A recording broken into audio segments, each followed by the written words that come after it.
우리가 우리 뜻대로 이렇게 오는 것 같지만 사실은 아닙니다.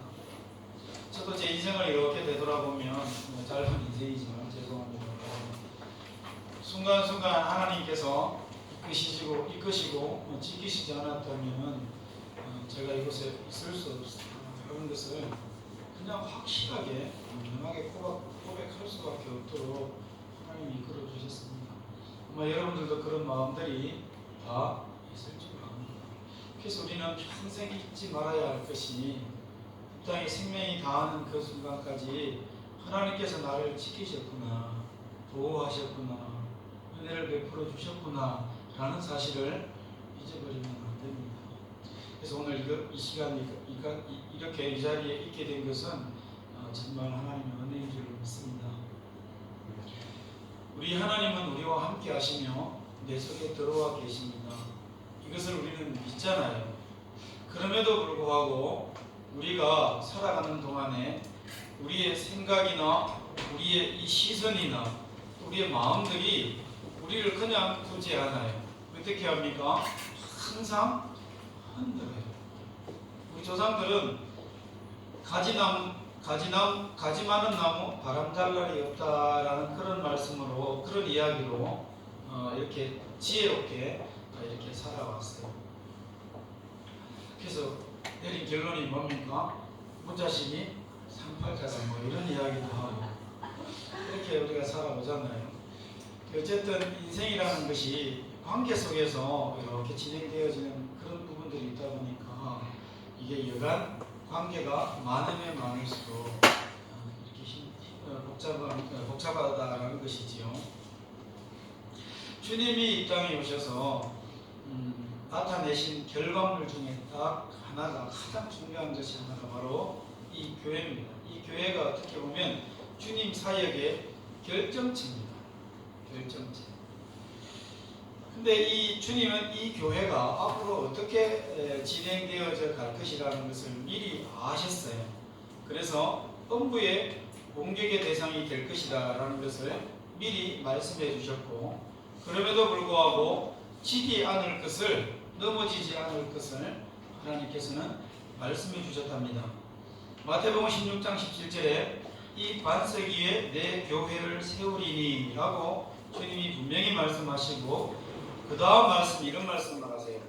음부의 권세가 이기지 못하리니 라고 말씀을 하셨습니다. 이 말씀은 음부의 권세가 교회를 이기려고 무언가 계속해서 작동한다라는 것을 예수님은 미리 가르쳐 주신 것입니다. 오늘날 외부적으로는 이 교회가 코로나19라는 이 바이러스로 말미암아 굉장히 힘든 그런 시간들을 보내고 있습니다. 또 우리 교회가 우리 여러분들이 다수가 알듯이 굉장히 어려운 부분들이 지난주, 지지난주 계속해서 있었습니다. 이런 것을 바라보면서 어떤 생각이 들까요? 야, 이 교회가 이렇게 어려움을 당하는 것 보니까 믿음이 있고 이 사실을, 예수님께서 말씀하신 사실을 아는 성도들은 당연히 교회가 이런 어려움이 있다라고 예수님이 말씀하셨지. 그렇지만 우리는 지지 않는다. 주님이 다 이기도록 해놓으셨다. 이기지 못하리라 음부의 권세가 라고 말씀하셨지 라는 믿음으로 든든히 흔들리지 않고 갈 수 있어요. 그러나 조금 믿음의 뿌리가 약하고 말씀이 제대로 이렇게 연결어지지 못한 심령들은, 연약한 심령이라 그러잖아요. 그런 심령들은 어떤 생각들을 할 수 있느냐 하면, 교회가 왜 이렇게 되지? 또 왜 이런 어려움이 오지? 목사님이 기도를 안 해서 그렇나? 아니면 어떻게 이 전체 교회가 뭔가가 잘못되려고 하는 불길한 징조 아닌가? 뭐 이런 생각들을 또 할 수도 있어요. 근데 그렇게 하는 것이 잘못됐다는 이야기가 아니라 그럴 수 있습니다. 그러나 그러지 마시기 바랍니다. 사실은 창조 때도 사단이 활동을 했습니다. 하나님이 계셨음에도 불구하고. 아담아 하면 아담이 대답하던 그 시절에도 사단이 활동을 해서 결국은 하나님이 만든 아담의 가정, 그 가정을 무너뜨렸잖아요. 예수님 당시에도 예수님의 12제자가 이렇게 예수님께서 케어하면서 그들을 가르쳤어요. 그럼에도 불구하고 배신한 제자도 나타나고 팔아먹은 제자도 나타났잖아요. 이런 모든 일련의 사건들을 통해서 우리가 볼 때 우리가 기도를 안 했기 때문에 또 교회가 어떤 큰 어려움이 오려고 하나 이런 징조에 우리가 휘말릴 수 없다는 겁니다. 왜냐하면 분명한 사실이 그 어떤 시대, 그 어떤 순간, 어떤 상황 속에서도 음부의 권세는 항상 교회를 괴롭히고 공격하고 어렵게 이렇게 이끌어가려고 했던 그런 세력들이 있었다는 것이지. 이것을 우리가 간과해서는 안 됩니다. 그래서 우리가 이 교회가 존재하듯이 음부의 권세, 사단도 존재하고 또 뭐가 존재합니까? 가장 확실한 이 모든 것을 이끌고 계시고 이기게 하시는 하나님이 분명하게 존재한다는 사실을 우리는 잊지 말아야 될 것입니다. 자, 그러면서도 올해 현 상황에 보면 이런 어려움이 우리 교회, 열린 우리 교회에 이렇게 왔습니다. 그렇지만 그럼에도 불구하고 우리는 하나님의 약속을 믿고 신뢰하며 하나님을 온전히 의지하며 하나님이 말씀하신 것을 붙들고 나아가야 될 줄로 믿습니다. 왜 그렇습니까? 하나님은 항상 우리에게 말씀하시기를 너희를 내 백성 삼았으니 내가 너희의 하나님이 되어줄게 라고 약속을 하셨기 때문에 그렇습니다. 우리를 백성 삼으신 그 하나님은 우리의 하나님이 되십니다. 나를 백성 삼으신 그 하나님은 나의 하나님이 되십니다. 때문에 하나님은 포기하지도 우리를 버리지도 우리를 시험 가운데 내버려 두지도 않으실 분이심을 우리는 믿어야 되는 것이죠. 성경의 역사 속에서 또 성경이 만들어진 그 역사 이후에 성경 이후의 역사 속에서도 교회가 굉장히 큰 많은 어려움들을 당했습니다. 오늘 그런 순간순간마다 하나님께서 어떻게 하나님의 백성들을 지키시고 또 성경 이후에 나타난 교회 시대에 하나님이 이 교회를 어떻게 지키셨는지 그 역사들을 한번 굵직굵직한 것만 한번 소개하면서 우리가 한번 생각해 보기를 원합니다. 먼저 창세기 12장에 이 하나님이 만든 나라가 이렇게 등장할 즈음에 어떻게 해서 어떤 일들이 큰 일이 있었느냐, 위기가 한번 있었는데 바로 이 바벨탑 사건입니다. 이 세상을 하나님이 사랑으로 창조하시고 이 세상이 사랑으로 이렇게 흘러가기를 하나님은 원하셨어요. 그리고 하나님과의 관계가 온전해지면서 아름다운 그런 소통의 관계로 하나님은 이루어가길 그렇게 원하셨거든요. 그런데 봤더니 이 사람들이, 우리는 그들을 세상 사람들이라고 합니다. 그들이 하나님의 생각과 목적을 완전히 뒤집어 엎어버리고 그들의 생각대로 세상을 이끌어가고 살아가려고 했습니다.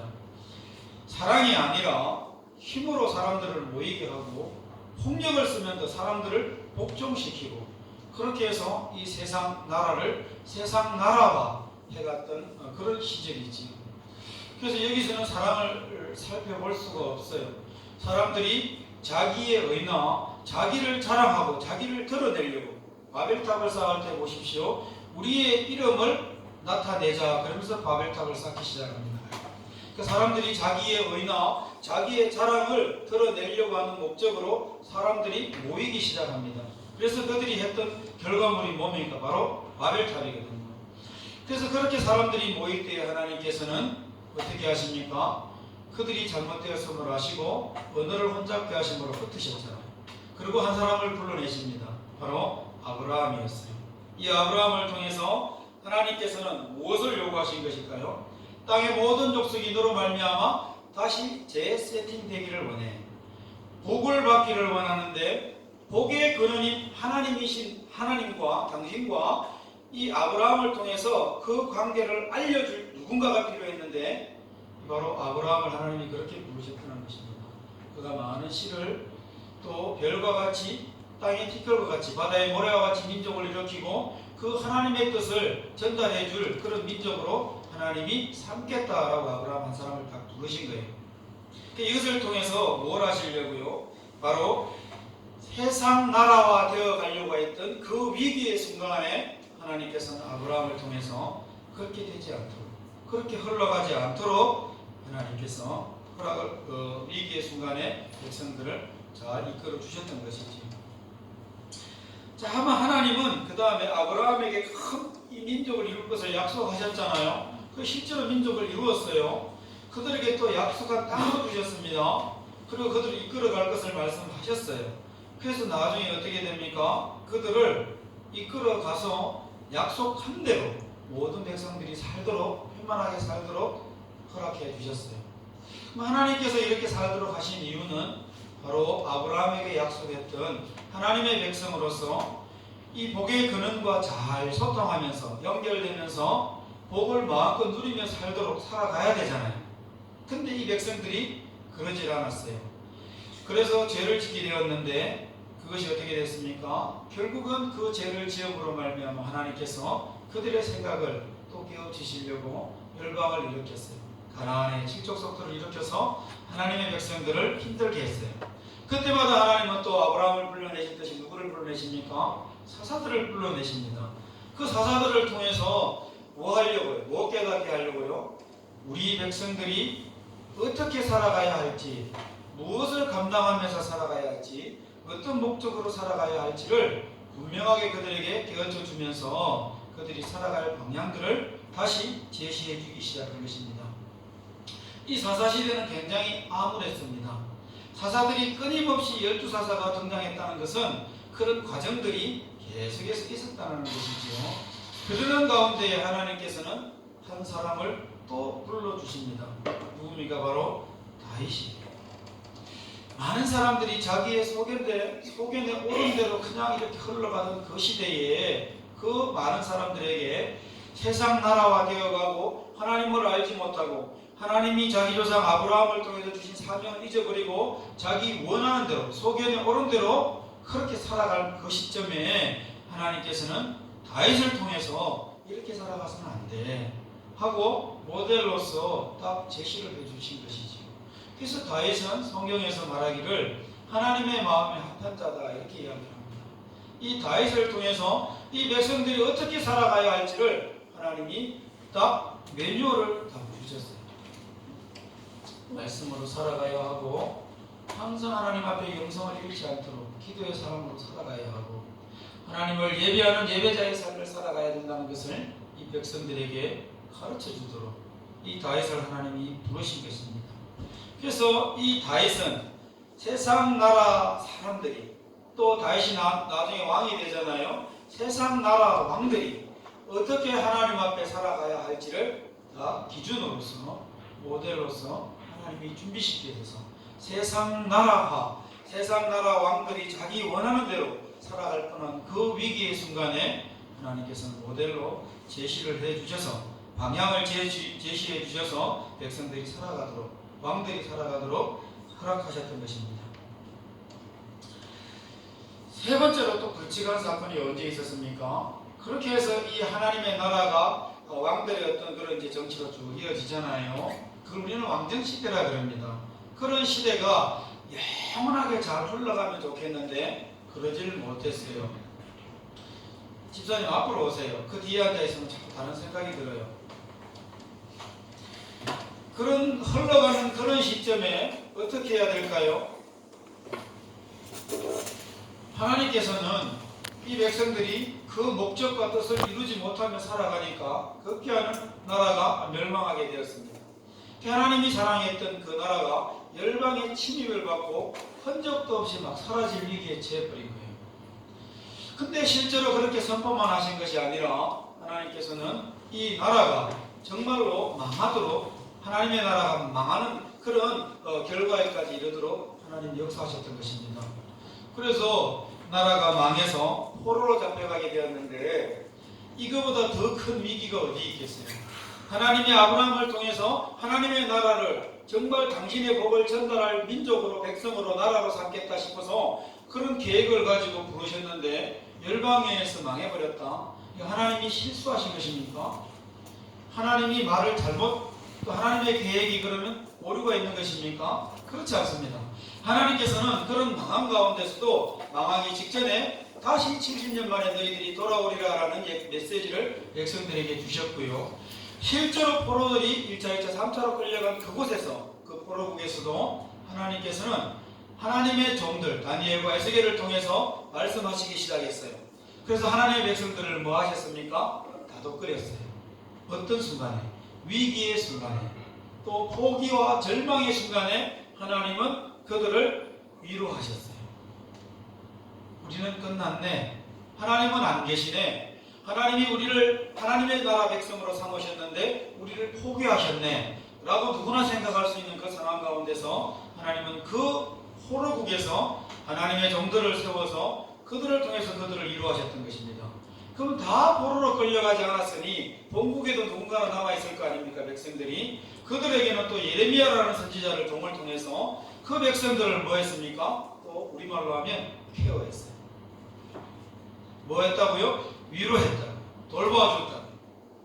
하나님은 절대 하나님의 백성들을 어렵게는 했지만 그런 위기의 순간에도 하나님은 잠시라도 하나님의 백성들을 떠나지 않으셨고 하나님의 백성들을 끝까지 책임지시고 돌보셨던 그런 하나님이신 것을 성경은 우리에게 말씀해 주고 있습니다. 그렇게 흘러가던 그 백성들이 돌아오기 시작해서 다시 유대 공동체를 이루었어요. 그러고 나서 약 400년간 하나님의 말씀이 없었습니다. 그럼 말씀이 없다고 하나님이 안 계신 것입니까? 신학자들은 그렇게 이야기합니다. 그런데 그렇지 않습니다. 하나님은 또 말라기 선지자를 통해서 또 학개나 스가랴 선지자를 통해서 또 말씀을 하십니다. 뭐라고 말씀하십니까? 앞으로 세계가 어떻게 되어질 일들을 말씀을 하시는데 그 400년 동안에 하나님의 종들을 통하여 말씀하신 대로 그대로 역사가 인류의 역사들이 흘러가더라는 겁니다. 이것은 하나님이 쉬고 계셨던 것이 아니지요. 여전히 하나님이 이 인류의 역사와 하나님의 백성들의 그 모든 삶들을 뭐하고 계신다고요? 이끌어가고 계신다는 것을 우리는 알 수 있어요. 하나님은 놓지 않았어요. 포기하지 않았습니다. 한순간도 눈을 떼시지 않았어요. 그러다가 하나님께서 급기야 누가 오셨습니까? 하나님 스스로가 이 땅에 오셨어요. 예수님이 오셨습니다. 오셔서 예수님께서 사역을 막 감당을 했어요. 제자들을 부르시고 열심히 감당하시고 또 약속하시고 말씀하신 것을 다 이루시고 십자가에 달리시고 또 부활까지 하시고 다시 오시마 약속까지 하시고 예수님 올라가셨어요. 본 그대로 다시 오시마 약속하시고 성전하셨지요. 자 보십시오. 예수님이 이 땅에 사역할 동안에 그런 큰 위기들이 있었어요. 그런 것은 다 넘어갑시다. 지나가고요. 불치한 것만 본다 그랬는데 이제 예수님이 성전하시고 약 한 60년이 흘렀네요. 그런 다음에 예수님이 이 땅에 오셨음에도 불구하고 하나님이 이 땅에 오셨음에도 불구하고 그럼 이 땅 가운데 참 평안만 있고 행복함만 있고 위기나 어려움은 없어야 되잖아요. 근데 위기가 여전히 존재하는 것입니다. 어떤 위기가 왔느냐? 가장 큰 위기가 이 로마로부터 이 예루살렘이 예수님께서 말씀하신 대로 돌 위에 돌 하나도 남지 않는 그런 폐파의 역사가 이스라엘 백성들에게 찾아온 것입니다. 끊임없이 하나님의 백성들을 괴롭히는데 가장 세상에 힘이 있다라는 당시 로마에 의해서 하나님의 백성들이 억압받고 핍박받는 그런 상황이었어요. 오늘 이 요한계시록을 썼던 이 시대가 언제냐? 바로 핍박의 가장 힘든 시기, 가장 어떻게 보면 클라이막스를 할 수 있는 그 시기에 하나님께서 요한에게 임하셨던 것입니다. 아마 그때 이렇게 핍박받고 있는 백성들은 그렇게 생각했을 수 있어요. 이 당시 가장 큰 핍박은 뭡니까? 로마라는 이 거대한 세상 나라가 우상 숭배를 강요하잖아요. 성전에서 돼지고기를 가지고 잡아먹고 성전에서 그냥 하나님을 예배하고 하나님 앞에 나왔던 하나님의 말씀을 듣던 그 백성들이 도무지 이해할 수 없는 갖가지 정말 엄청난 그런 일들이 이 성전 안에서 벌어지잖아요. 백성들의 마음은 찢어졌을 겁니다. 아니 찢어졌다기보다는 마음에 어떤 마음이 들까요? 하나님은 진짜 안 계시네. 하나님은 우리를 버렸네, 포기했네 라고 생각할 수밖에 없는 그런 어려움이 이 하나님의 백성들에게 찾아옵니다. 그것도 하나님이 다녀가신 이후에. 그러니 백성들의 마음은 어떨까요? 무너져 내리겠지요. 그래서 그래서 그 이후에 예수님 하나님이 오시고 다음에 바울에 의해서 막 이방인 교회들이 막 개척이 되었어요. 교회들이 막 일어나게 되었습니다. 서두에 말씀드렸잖아요. 예수님 오신 이후에 교회가 이 땅 가운데 막 일어났다고요. 그런 교회들 가운데 실제로 요한계시록은 오늘날의 터키 지역이 되겠는데 그 에베소 교회를 향해서 7교회에 대해서 실제로 하나님께서 뭐하라고요? 편지를 쓰도록 했어요. 이걸로 봐서는 제가 보기에 이 에베소 지역에 있는 7교회가 세상 나라들로부터 특히 로마로부터 엄청난 핍박을 당했지 않았을까 유추하는 것이죠. 그런 7교회, 현존하는 실제로 존재하는 7교회에 뭐하고요? 하나님의 영이 임하여서 요한에게 말씀이 임하는데 그 교회에게 편지를 하라라고 하고 편지의 내용들을 받아 적은 것이 바로 뭐라고요? 이 요한계시록이에요. 이단들이 생각하는 요한계시록은 자기들 입맛에 맞도록 이 요한계시록을 해석해가요. 구절 하나하나를 가지고 굉장히 집중하면서 그들이 이 요한계시록을 활용을 합니다. 사람들의 마음을 현혹시키고 이끌어가기에는 이 묵시적인 이 요한계시록이나 다니엘의 뒷부분이 얼마나 좋은지 몰라요. 그들은 활용을 한다니까요. 그러나 요한계시록이 어떻게 해서 이 땅에 우리의 손에 이 성경으로 들려지게 되었으며 하나님의 말씀이 어떻게 요한에게 임하였는지를 우리가 전반적인 과정들을 다 생각해 본다면 이 요한계시록은 한마디로 말하면 어려움을 당하고 있는 그 7교회가 너희들에게 희망이 있었으면 좋겠다. 소망이 갔으면 좋겠다. 하나님의 참 위로가 너희들에게 임하고 있다는 것을 요한을 통해서 그들에게 이야기해 주는 내용이에요. 그래서 듣는 자와 읽는 자와 이 말씀을 지키는 자는 복되도다라고 말씀하시면서 시작하고 있는 것입니다. 실제로 이 요한계시록의 수신자는 아시아에 있는 에베소 지역에 있는 7교회들이 되겠습니다. 이 교회들에게 하나님께서 말씀을 하시는데 그 전반적인 내용은 중간에 보면 무슨 7접시 그 다음에 백보자 나오고요 7나팔 나오고요 막 나오니까 우리는 굉장히 혼란스럽잖아요. 그 내용을 전체적인 관점에서 바라보면 한마디로 말하면 4장에 그 내용이 나오는데요. 어린 양의 보좌 옆에 앉은 이 어린 양이 하나님의 보좌 우편에 앉은 어린 양이 곧 임하실 것이라는 것입니다. 임하시기 전에 이 세상의 권세자들에게 대해서 하나님이 그냥 내버려 두지 않겠다는 겁니다. 7 대접, 7 나팔, 그 다봇이 심판의 이야기 아니겠습니까? 그런 이야기들이 임하여서 어떻게 한다고요? 이 성도들을 괴롭히고 하나님의 사람들을 힘들게 했던 모든 세력들을 하나님이 어떻게 하시겠다고요? 다 심판하시겠다는 것이죠. 그러면서 너희들의 눈물을 닦아줄게. 나와 함께 있는 그 나라에는 다시는 눈물이 없는 나라. 이게 이제 요한계시록 뒷장에 가면 제일 마지막에 나오는 결론 부분 아니겠습니까? 그것은 얘들아 사망도 없어, 죽음이 없어, 그 다음에 힘듦도 없단다. 이런 내용들이 거기에 막 나오잖아요. 새하늘과 새 땅을 이야기하면서. 그래서 요한계시록은 그런 내용입니다. 한마디로 말하면 어려움에 처해 있고 힘든 과정에 있는 이 소아시아의 7교회가 힘을 얻었으면 좋겠어 라고 위로의 말씀으로 주신 말씀이 바로 요한계시록이라는 것입니다. 그러면 이 당시의 사람들이 하나님은 없네, 하나님 도대체 어디 계신단 말이에요? 우리를 포기한 것인가? 버린 것인가? 그런 교회에 엄청난 위기가 왔을 때에 그들이 그렇게 말할 수 있는 상황 가운데서 하나님은 요한을 통해서 뭐 하십니까? 얘들아 오히려 기뻐해, 그리고 찬양해, 하나님이 앞으로 이런 일들을 행하실 것이야 라고 소망의 메시지를 주셨다는 사실입니다. 무엇을 할 수 있습니까? 하나님은 역시나 왔다가 가셨지만 다시 오실 것을 약속하셨지만 그 가운데 살고 있는 성도들이 당할 어려움을 아시고 이 계시록을 통해서 주시는 메시지는 뭡니까? 어려움이 있을 것이야, 너희가 세상에서 환난을 당할 것이야. 그러나 그럼에도 불구하고 너희들은 뭐하라고요? 소망을 잃지 마, 평안해, 내가 세상을 이기었노라 라고 하나님께서는 말씀하시고 계시는 것입니다. 한순간도 하나님의 백성을 버리시지 않습니다.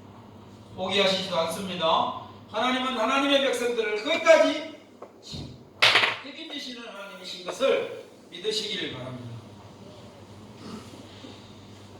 그러면 그 이후의 시대는 또 오늘날까지 괜찮았습니까? 그렇지 않습니다.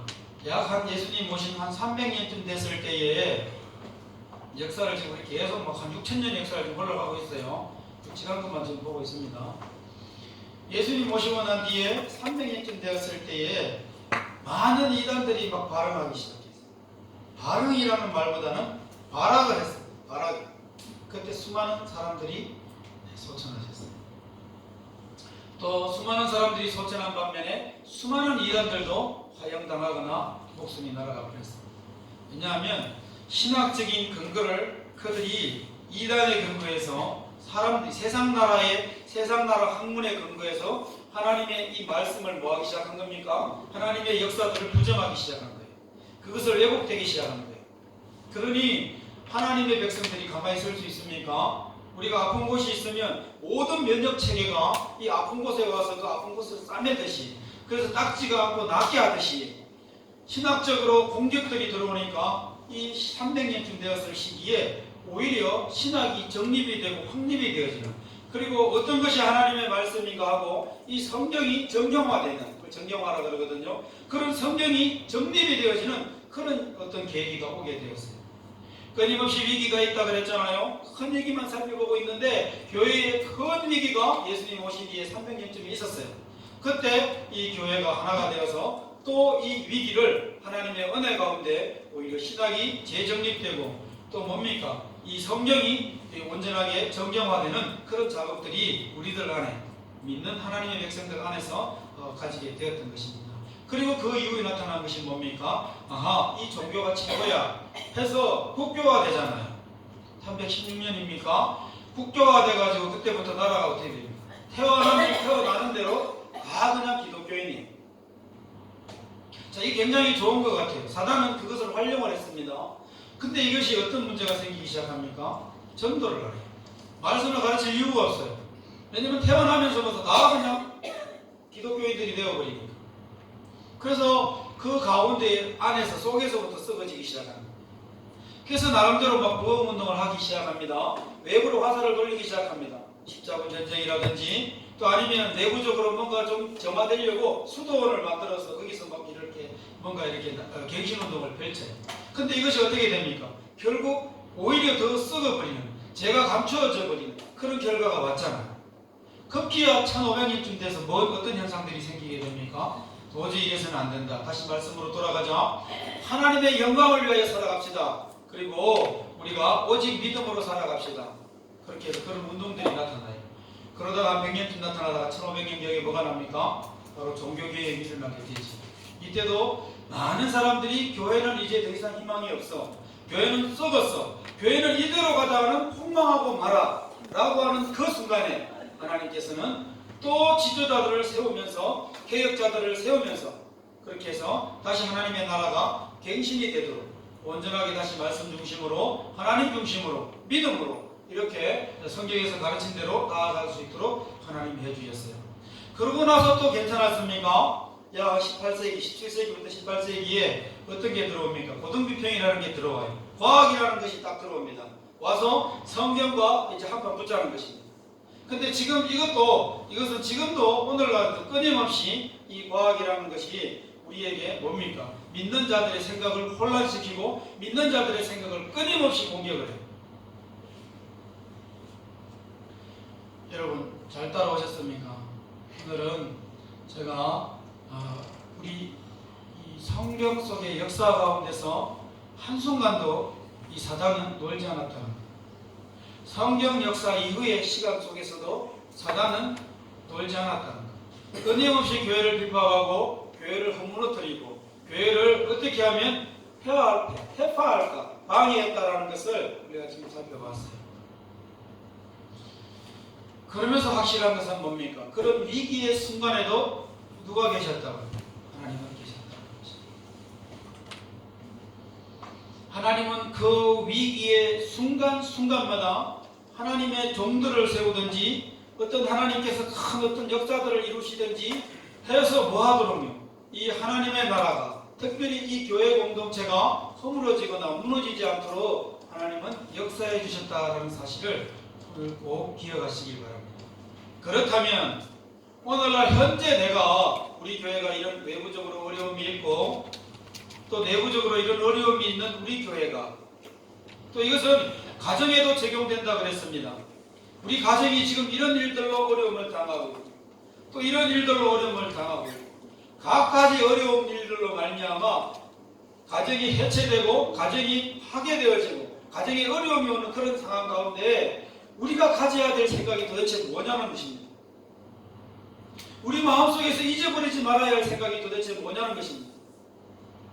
바로 하나님은 여전히 존재하고 계시고, 하나님은 나를 어떻게 하고 계신다고요? 지금도 위기 가운데서 나를 위로하고 계시며 나를 이끄시고 계시며 나를 돕고 계신다는 사실을 잊어버리지 말자. 하나님은 이 순간에도 내 상황에 펼쳐진 어떤 상황 속에서도 하나님은 여전히 나와 관계하고 싶어 하시고, 하나님은 나를 이끌어 가시기를 원하시고, 내 마음속에 내 생각 속에 들어오는 그 어떤 하나님을 향한 부정적인 것을 하나님은 원하시지 않는다는 것입니다.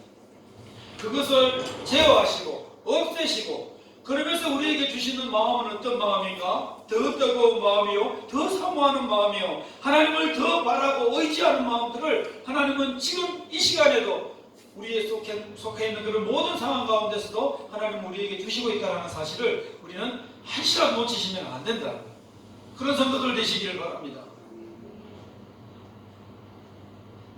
여러분들 표정 보니까 목사님 우리는 안 놓치고 있는데요, 목사님만 혼자 놓치고 계시나 봐요, 이런 표정들 같은데 감사합니다. 만약 그렇다면 감사해요. 선줄로 생각하는 자는 넘어질까 조심하라 그랬습니다. 만약에 그렇더라도 오늘 이 시간에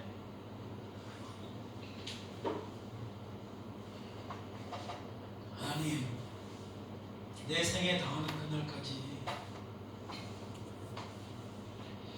하나님이 나와 관계를 하고 싶어 하시고, 나를 목의 등도로 쓰시고 싶어 하시고, 하나님의 뜻을 이루고 싶어 하시고, 그러면서 나를 얼마나 끔찍히 사랑하시는지를 아시도록 하나님이 역사하시고 이끌어 가시는데, 이 사실을, 이 진리를 하나님 놓치지 않게 해주옵소서.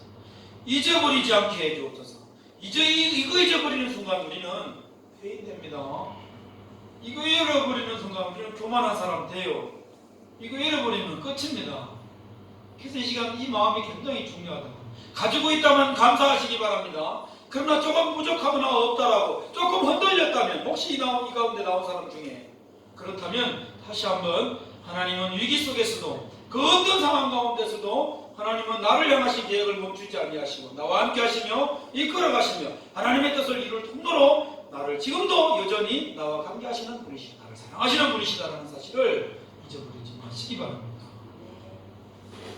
승리하시기를 주님의 이름으로 간절히 축원합니다. 기도합니다. 하나님 아버지, 도우시옵소서. 모든 상황들을 보시고 하나님의 백성으로, 특별히 주님을 의지하고 신뢰함으로 그렇게 살아가는 믿음의 백성으로 살아가기에 조금 더 연약해지지 않도록, 흔들리지 않도록 하나님 도우시옵소서. 이 시간 믿음의 그런 놀라운 은혜로 또 말씀을 통해 역사하시고 하나님 도우시사 평생 이 생명이 닿는 그날까지 흔들리지 않고 온전히 주님을 앙망하며 주님의 뜻대로 순종하며 살아가는 우리 모두가 되게 도와주시옵소서. 감사하며 예수님의 이름으로 기도 올려옵나이다. 아멘. 이 시간에는 우리 이상일 집사님 보문독 성경을 드리겠습니다.